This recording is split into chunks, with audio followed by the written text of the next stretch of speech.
Silas Westwood's mansion wasn't just a home. It was a fortress of impossible wealth, gleaming with marble floors that cost more than a small town's annual budget. But inside the gold-plated nursery, money had become useless. His three perfect children, Leo, Luna, and Liam, the most precious thing he owned, were fading. In 3 weeks, the vibrant, laughing triplets had turned skeletal, racked by a mysterious illness that defied every world-class specialist. Silas stood over the cribs, his billionaire's arrogance replaced by raw, paralyzing fear. It was into this chamber of sorrow and desperation that Dorothy, the new, dirt-poor maid, stepped. She wore a too-big uniform, and her hands, still rough from field labor, looked utterly out of place next to the spotless white sheets. The head nurse, a woman whose opinion was as costly as her designer scrubs, looked Dorothy up and down with utter contempt. "Don't touch anything, cleaner," she sneered, holding a hand up like a stop sign. "And certainly don't breathe too heavily near the children. These babies are sensitive. They don't need your kind of germs." The shame burned Dorothy's cheeks, but as she lowered her eyes, her gaze snagged on a tiny, almost invisible detail near the humidifiers. A flicker of realization, a forbidden, terrifying possibility lit up her simple face. The triplets weren't sick. They were being poisoned.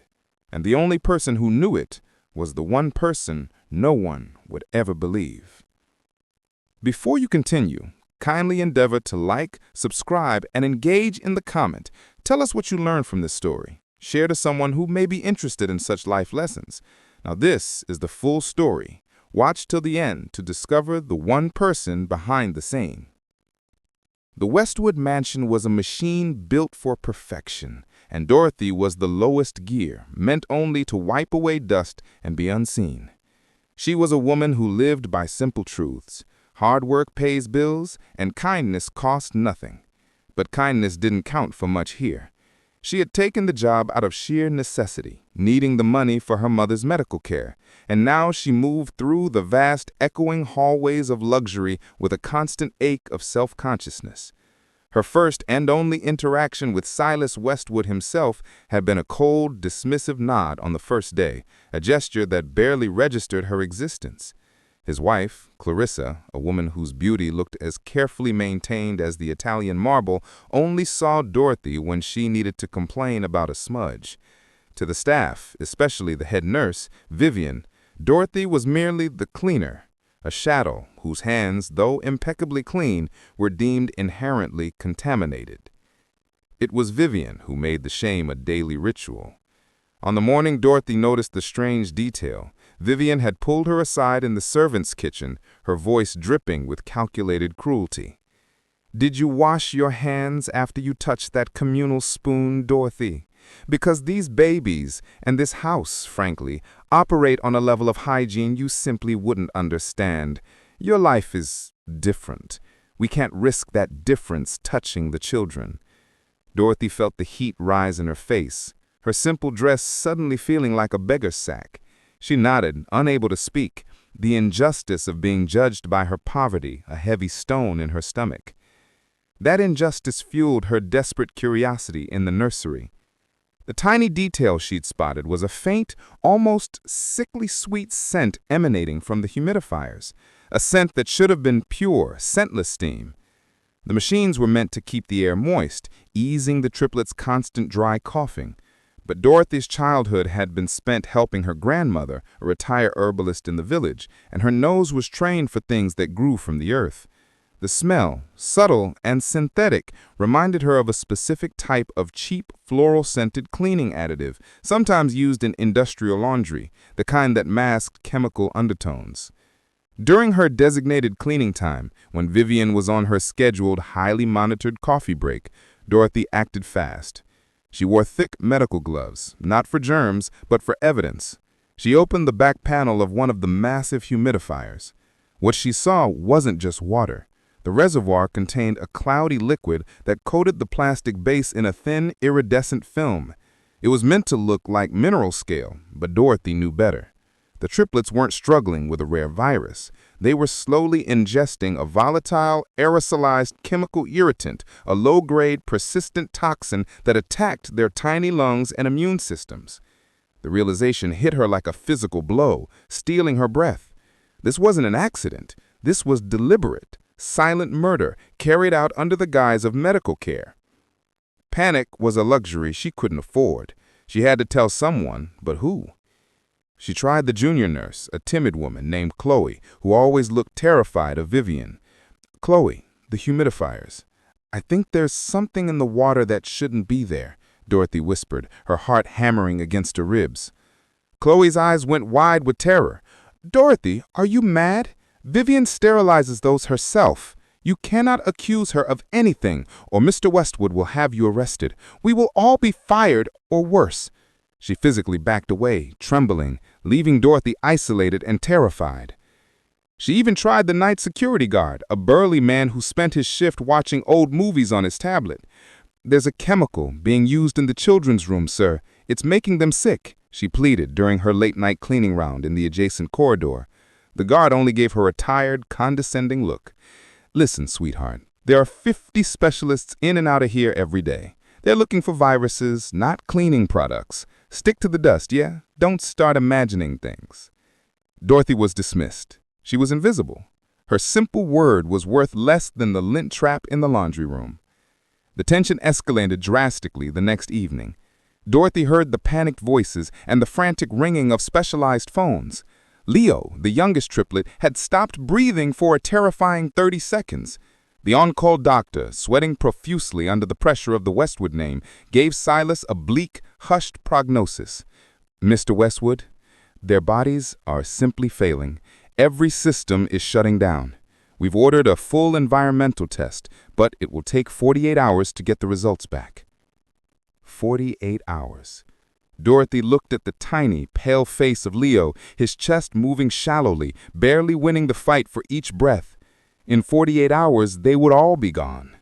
The environmental test would confirm nothing because the toxic component was disguised and mixed in a way that only specialized testing or a trained herbalist intuition would catch. Dorothy stood paralyzed. She had two choices. She could wait, be good, be the invisible cleaner, and watch 3 innocent lives extinguish themselves while she knew the truth. Or she could do the unthinkable. Tamper with the medical setup, break the law, risk arrest and jail, and possibly save them. The risk was immense. If she replaced the fluid and the triplets didn't instantly improve, she would be found out. Her fingerprints, her presence, her low status, all would scream guilt. She would be the perfect scapegoat, the jealous, low-class maid who tried to hurt the rich man's children. But as she watched Silas Westwood, the arrogant billionaire, slump in a velvet chair, his face buried in his hands in genuine, heartbreaking defeat, Dorothy felt a surge of cold, resolute calm. The children's suffering and his raw, terrible grief eclipsed her fear. She knew the chemical agent's properties from her grandmother's warnings. It was highly water-soluble, meaning it could be flushed out quickly. She just needed a distraction. She waited until the late, desperate hour of 3 a.m. Vivian and the other nurses were changing shifts, their attention focused on the new, expensive medication being administered intravenously. The mansion was quiet, save for the soft beeping of monitors. Dorothy, heart pounding a dizzying rhythm against her ribs, knew exactly what she had to do. She reached into her pocket, not for a cleaning rag, but for a small, dark vial of something her grandmother had taught her to make, a pure, natural cleansing antidote derived from wild peppermint and charcoal dust, traditionally used to counteract low-level irritants. It was the only thing she had that wasn't approved, wasn't medical, and might just work. She moved toward the humidifiers, her shadow stretching long and thin across the luxurious carpet. The time for being invisible was over. She was about to commit an act that, if discovered, would ruin her life, but if successful, would save 3. She had to switch out the poison liquid with pure water, then add the unthinkable, the folk remedy, to counteract the toxins still aerosolizing in the air. The marble floor felt like ice beneath Dorothy's cheap rubber soles, but the cold clarity in her mind was absolute. She slipped into the nursery like a phantom, the only light coming from the gentle glow of the monitors. Her mission was surgical, silent and swift. She first located the drain plugs on the two massive humidifiers. In a rush of motion, she opened them, carefully catching the cloudy, foul-smelling liquid in a designated cleaning bucket she usually used for mopping. She scrubbed the reservoirs quickly with pure water, ensuring every trace of the iridescent film was gone, and then refilled the machines with fresh, distilled water bottles she had discreetly hidden in her cart. The final, terrifying step was adding her remedy. Her hands trembled as she uncapped the small, dark glass vial. The contents were a muddy black sludge, charcoal dust mixed with peppermint oil and filtered rainwater. It looked like mud and smelled faintly of a farmer's field. Placing anything so earthy, so unscientific into the pristine, gold-plated medical setup felt like sacrilege. But she remembered Leo's fading breath, and the fear vanished, replaced by a fierce, maternal urgency. She split the mixture evenly between the two machines, the black sludge dissolving quickly into the clear water. The air immediately took on a faint, fresh, almost mentholated scent, a small, clean breath cutting through the synthetic floral smell that had dominated the room. She finished, closed the panels, and fled the room, leaving no trace except a bucket of toxic water she quickly poured down a utility sink far from the nursery, and a lingering, faint whisper of fresh air. The next morning, the mansion felt different. Dorothy noticed it immediately. The usual frantic energy of the medical team was replaced by a bewildered stillness. When she peeked into the nursery, she saw Silas, his wife Clarissa, and the on-call physician, Dr. Hayes, standing silently by the cribs. The atmosphere wasn't grief, but stunned confusion. "Look," Clarissa whispered, tears welling up, not tears of sorrow, but of disbelief. "Luna's color, it's better, and Liam actually moved his hands when the light hit his face." Dr. Hayes looked at his charts, then back at the babies. "It's unprecedented. They are reacting positively to nothing we introduced last night. Their oxygen saturation levels are up across the board. The fever has dropped marginally. It's a complete medical anomaly." For a brief, ecstatic moment, Dorothy felt pure, unadulterated relief. Her gamble had worked. The invisible woman had done what the world's best specialists could not. But success, when you're a cleaner, is instantly suspicious. At precisely 10 a.m., the hammer fell. Vivian, the head nurse, walked into the kitchen, her eyes narrowed to slits, her face pale with cold fury. She was holding a small, damp black cloth. "Dorothy," she hissed, her voice cutting through the casual morning chatter of the junior staff, "where is your cleaning cart?" Dorothy pointed to it, her heart sinking. Vivian marched over, plunged her hand into the hidden pocket of the apron that hung on the cart, and pulled out the empty, dark glass vial. She held it aloft, like a piece of damning evidence in court. "This," Vivian announced, her voice rising dramatically, silencing the entire floor, "was found hidden in the possession of the maid. And do you know what the nursery smells like, Mr. Westwood? Like a field of weeds. I smelled a strong, non-sterile organic contaminant this morning, something attempting to mask the environment. This woman," Vivian pointed a manicured finger at Dorothy, "was caught tampering with the life support systems of your children last night." Silas Westwood appeared in the doorway, drawn by the commotion. He looked exhausted, his fear rapidly turning into incandescent rage. Clarissa stood behind him, clutching her throat. "What is going on here?" Silas demanded, his voice dangerously low. Vivian didn't hesitate. She was beautiful, poised, and utterly convincing in her expensive scrubs. "Mr. Westwood, this maid, Dorothy, has introduced some kind of foul, non-sterile medical substance into the air supply. She confessed to Chloe she believes the children are being poisoned, a ridiculous delusion, but she attempted to treat them with her own vile, dirty folk remedies, possibly making their condition worse, or perhaps she was introducing the toxins herself. The injustice was physically crushing. Dorothy stumbled back against the wall, her simple dress offering no armor against the accusation. Her one act of bravery was being twisted into the ultimate betrayal. "That is a lie! I was saving them!" she cried, her voice thin and desperate. "They are being poisoned by the liquid in the humidifiers, the fluid that she prepares. It's a chemical irritant. Ask the doctor. Their symptoms are better this morning." Silas Westwood, looking at the terrified maid covered in a cheap apron and the supremely confident nurse in a designer uniform, didn't need a moment to decide who to believe. "You cleaner," he spat, the word dripping with all the contempt the world holds for the poor, "are deranged. You don't touch my children. You don't touch anything in this house. Guards, call the police and have her arrested immediately for attempted medical malpractice and endangering the lives of minors." Two massive security guards appeared instantly, grabbing Dorothy by the arms.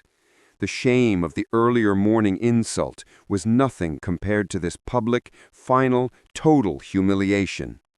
Tears of absolute helplessness streamed down her face. She was being hauled away, guilty of saving lives, condemned by her uniform and her lack of a degree. Suddenly, Dr. Hayes burst into the room, holding a sealed official document, his face ashen. He was running so fast he almost collided with a guard. "Stop, Mr. Westwood! You need to see this now!" Dr. Hayes shouted, waving the paper. "The environmental test results just came back from the lab, 24 hours early. The air quality is clean, but the water in the reserve tank, the sample taken before the change, was positive for trace amounts of sodium thiocyanate." A cold silence fell. Dorothy, held fast by the guards, frowned. Sodium thiocyanate was a specific chemical compound, often used as a stabilizer. But why was it making the baby sick?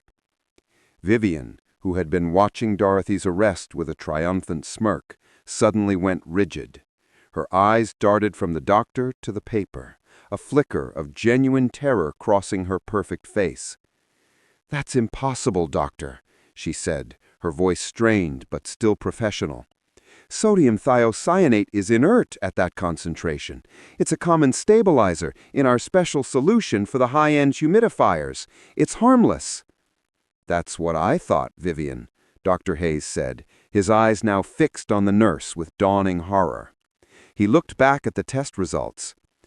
"There's a note here from the lab technician. The sodium thiocyanate itself is inert, yes, but it reacts chemically with a common cleaning compound, the D-limonene found in your high-grade citrus-scented surface sanitizer, to produce a volatile low-level poison when heated and aerosolized. It's a textbook reaction, Vivian." Vivian's face was now a mask of pure white panic. The cleaning solution, that was used to scrub the reservoir, and the stabilizer, that was in the water you added, Vivian. Dr. Hayes realized, the pieces clicking into place. It wasn't a virus. It was a slow, deliberate poisoning caused by a reaction only you could have orchestrated, since you were the only one handling both substances. Vivian's entire composure shattered. She took a staggering step back, her perfect facade crumbling. The air in the kitchen felt thick enough to choke on. The silence was absolute, broken only by the ragged, terrified breathing of Vivian. Silas Westwood's face, which had been contorted by rage just moments before, was now a portrait of catastrophic comprehension. He turned slowly from the doctor to Vivian, his billionaire's power finally focusing on the truth. "Vivian," Silas said, the single word cutting through the room like shattered glass. "You had exclusive access. You were the only one who handled both the expensive medical solution and the special cleaner for that equipment. You poisoned my children. Why?" Vivian stammered, her high-priced scrubs suddenly looking like a prison uniform. I needed the prolonged treatment, the insurance payouts, the consulting fees. They were set to recover too quickly. She was scrambling for excuses, but the confession was already out, witnessed by every member of the staff. Silas Westwood didn't even need to give an order. He simply looked at the security guards holding Dorothy, then back at Vivian. The guards instantly released Dorothy, who sank against the wall, weak with relief, and pivoted to surround Vivian. "You will never see the outside of a jail cell again," Silas whispered, his voice devoid of all emotion, which was far scarier than a shout. The guards led Vivian away, her protests dissolving into hysterical, futile sobs. The head nurse, the paragon of sterile, expensive care, who had judged and humiliated Dorothy, was gone. Silas turned to Dorothy, still slumped against the wall, her cheap uniform soiled by the guard's hands. He walked toward her, not with the cold nod of their first meeting, but with the measured steps of a man facing a monumental debt. He knelt, right there on the kitchen floor, disregarding the dozens of eyes watching. "Dorothy," he said, his voice broken and low, "I judged you. I saw a maid, a cleaner, and I believed the woman in the expensive scrubs. I humiliated you, and I almost let you go to prison believing you were a danger. You saved my children, not with million-dollar medicine, but with your simple honesty and a love that saw through the deceit." He didn't offer her money. The apology was more valuable. He gave her back her dignity. The triplets recovered fully, their laughter soon echoing through the Westwood halls again. Dorothy, no longer just the cleaner, became the children's permanent, indispensable caretaker, empowered by Silas himself to vet all medical and environmental products in the nursery. She insisted on keeping her maid's uniform, but now she wore it with the pride of a person whose hands, once deemed too dirty to touch the rich, were the only hands capable of saving them. The moral of the story isn't about the money, but what money blinds you to. The world often values the expensive label over the simple truth, the flashy uniform over the quiet, honest heart. Sometimes the most important solutions don't come from the experts we pay, but from the good people we ignore. Dorothy proved that the greatest power isn't measured in billions, but in the unwavering conviction to do the right thing, even when it's the unthinkable. Thanks for watching and engaging. If you watched up to this end, kindly share, like, and comment, and subscribe.